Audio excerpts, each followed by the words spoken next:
New Hampshire's Clayton Poole and his son, Clayton Poole, are living out their musical dreams.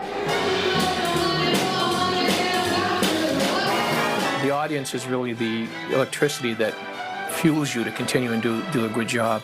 Standing side by side up on stage, performing like they were born to do.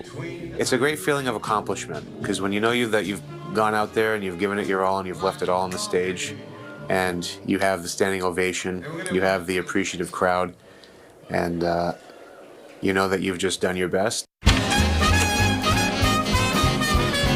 The dream started decades ago when Dad Clayton Poole, better known as Skip, first fell in love with music.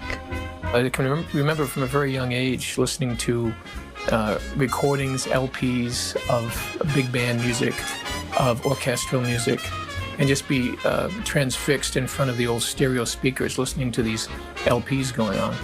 And then I would start to really visualize some of the music, and I'd hear some of the colors and different instruments, and I was just fascinated by that. At Sanborn Regional High School, Skip's love for listening to music turned into a love of playing it. And so I started playing tuba. And I did that all through high school, and went to college playing tuba. And I was going to be the next greatest tuba player. But his plans for the future changed after his first several auditions, realizing that it just wasn't the right fit. That's when he made the move to conducting and producing orchestras, and he's never looked back. I realized that the only way I was going to perform with larger groups and have more chance to broaden my wings, so to speak, was if I was the contractor of those groups. Since he's been a part of all kinds of big bands, jazz, wind, symphony, string, nearly 50 years of pinch me moments, playing in places he never dreamed of, sharing the stage with some of the best in the biz. There's so many stories, so many great stories. A lot of folks, unfortunately, have passed away, but the legacies are amazing. From Mel Torme to Johnny Mathis, Cap Calloway, the Four Freshmen, moments he'll never forget. But one tops the list, opening for Rosemary Clooney. I was so awestruck, and I introduced her. I said, please welcome the inimitable Miss Rosemary Clooney. I walked off stage, and she insisted I come back out, and I was dying 1,000 deaths, So I come back out, and she said, I just want this audience to know that was the nicest introduction I've ever had. And she gave me this big wet smooch right here on my, and the only thing I could think of was that, oh my God, these are the same lips that kissed Bing Crosby.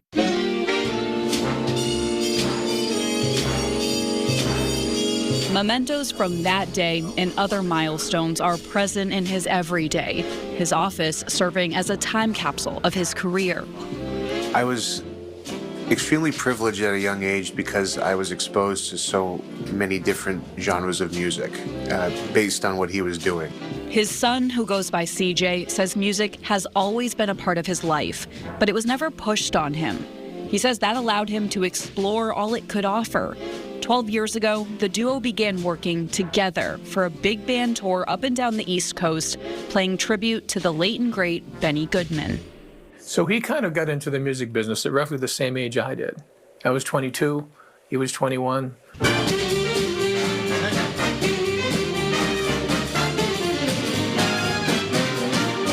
Pass the peanuts, get the ice up.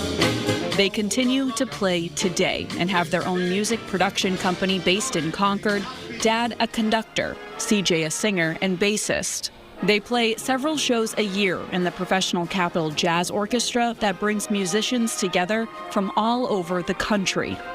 I'm up there waving my hands and entertaining the audience, but he's actually doing the hard work, and he does a great job at it. If the nightingales could sing like you, they'd sing much sweeter than they do.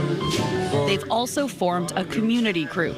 The New Hampshire Jazz Orchestra formed of regional talent, and they donate a portion of their proceeds to local music booster clubs to give back to the next generation of musicians. I don't think enough can be done today to help promote music education. And try to find ways to get that next generation interested in the music from the greatest generation. It's the future. This is America's music. It was founded here, and I think it's so vitally important that there's an awareness of it to appreciate it And without that appreciation, without that awareness, it'll die on the vine.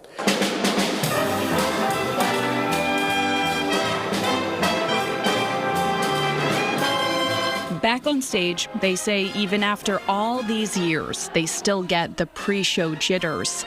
Before the show, sweaty palms. Before I go on stage, anybody that tells you they're not nervous is either lying or they're a fool. You definitely always feel, and you want to feel that, right? And have a ritual of CJ making sure Dad's bow tie is always straight before stepping on the bandstand.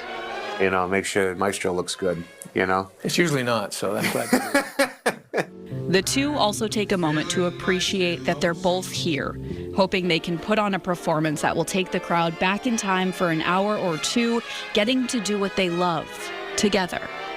It really is a privilege because just like him, in a sense, I have to pinch myself because it's really cool to be able to get up every day and, your business partner, your best friend, and, your role model is the guy that you get to work with.